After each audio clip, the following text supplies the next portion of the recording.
আমি যখন বাড়িতে পৌঁছলুম তখন দুপুর। চতুর্দিকে চিকচিক করছে রোদ্দুর। আমার শরীরের ছায়া ঘুরতে ঘুরতে ছায়াহীন একটি রেখায় এসে দাঁড়িয়েছে। কেউ চিনতে পারেনি আমাকে। ট্রেনে সিগারেট জ্বালাতে গিয়ে একজনের কাছ থেকে আগুন চেয়ে নিয়েছিলুম। একজন মহকুমা স্টেশনে উঠেই আমাকে জাপটে ধরতে চেয়েছিল। একজন পেছন থেকে কাঁধে হাত রেখে চিৎকার করে উঠেছিল। আমি সবাইকে মানুষের সমিল চেহারার কথা স্মরণ করিয়ে দিয়েছি। কেউ চিনতে পারেনি আমাকে। একজন রাজনৈতিক নেতা, তিনি কমিউনিস্ট ছিলেন, মুখোমুখি বসে দূর থেকে বারবার চেয়ে দেখলেন, কিন্তু চিনতে পারলেন না। বারহাট্টায় নেমে রফিজের স্টলে চা খেয়েছি।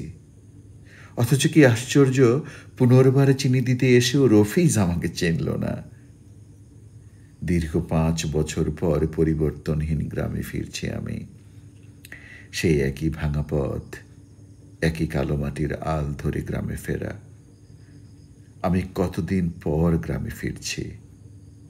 আমি যখন গ্রামে পৌঁছলুম তখন দুপুর। আমার চতুর্দিকে চিকচিক করছে রোদ, শোঁ শোঁ করছে হাওয়া। অনেক বদলে গেছে বাড়িটা। টিনের চাল থেকে শুরু করে পুকুরের জল, ফুলের বাগান থেকে শুরু করে গরুর গোয়াল, চিহ্ন মাত্র শৈশবের স্মৃতি যেন নেই কোনোখানে। পড়ার ঘরের বারান্দায় নুয়ে পড়া বেলি ফুলের গাছ থেকে একটি লাউডুগি উত্তপ্ত দুপুরকে লকলকে জীব দেখালো।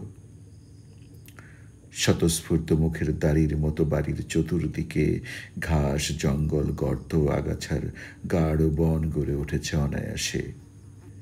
যেন সবখানেই সভ্যতাকে ব্যঙ্গ করে এখানে শাসন করছে গোয়ার প্রকৃতি। একটি শেয়াল একটি কুকুরের পাশে শুয়েছিল প্রায়। আমাকে দেখেই পালালো একজন।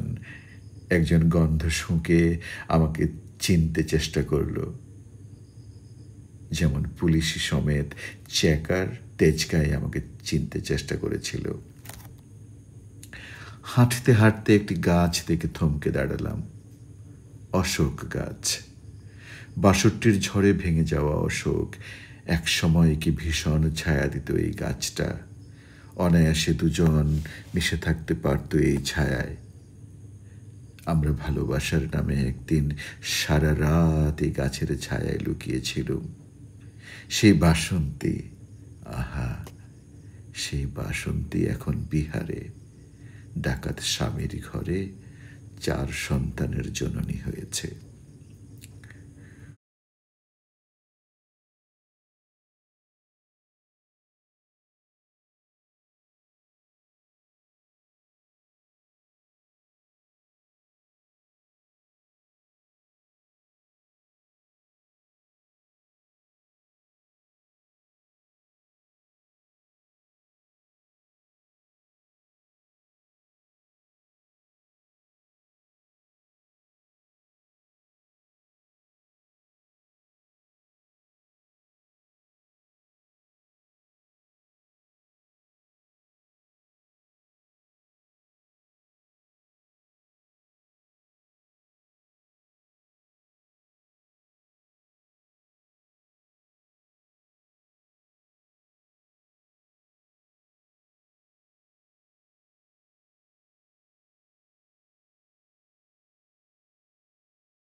পুকুরের জলে শব্দ উঠল মাছের। আবার জীব দেখালো সাপ। শান্ত স্থির বোকা গ্রামকে কাঁপিয়ে দিয়ে একটি এরোপ্লেন তখন উড়ে গেল পশ্চিমে। আমি বাড়ির পেছনে থেকে শব্দ করে দরজায় টোকা দিয়ে ডাকলুম, মা।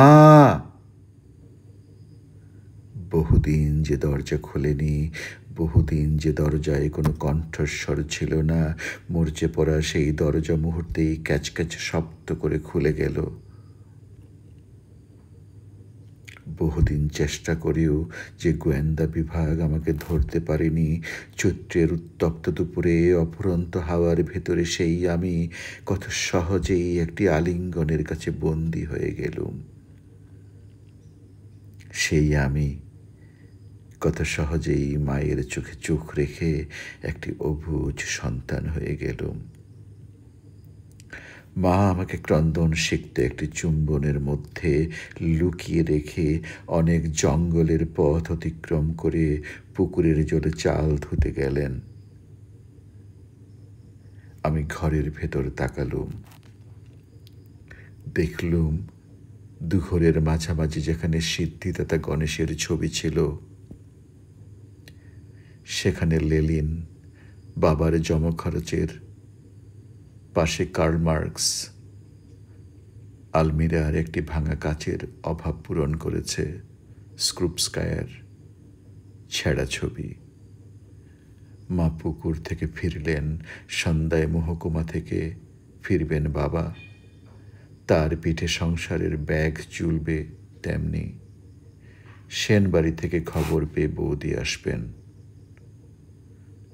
পুনর্বার বিয়ে করতে অনুরোধ করবেন আমাকে। খবর পেয়ে যশ মাধব থেকে আসবে ন্যাপকর্মী ইয়াসিন।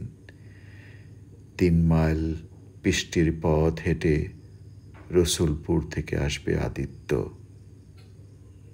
ওরা প্রত্যেকেই জিজ্ঞেস করবে ঢাকার খবর। আমাদের ভবিষ্যৎ কি?